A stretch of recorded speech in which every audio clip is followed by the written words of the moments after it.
శ్రీ కొణిదల పవన్ కళ్యాణ్.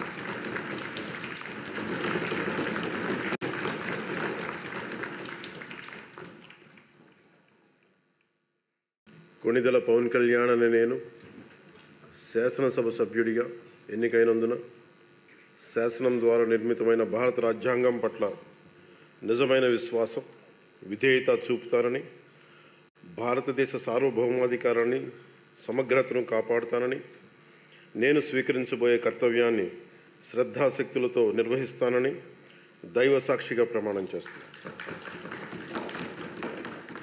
ఆంధ్రప్రదేశ్ శాసనసభ సభ్యుడైన కొణిదల పవన్ కళ్యాణ్ అనే నేను సభా నియమాలకు కట్టుబడి ఉంటానని, వాటిని అనుసరిస్తానని, సభా మర్యాదలను పాటిస్తానని, సాంప్రదాయాలను గౌరవిస్తానని దైవ సాక్షిగా ప్రమాణం చేస్తున్నాను.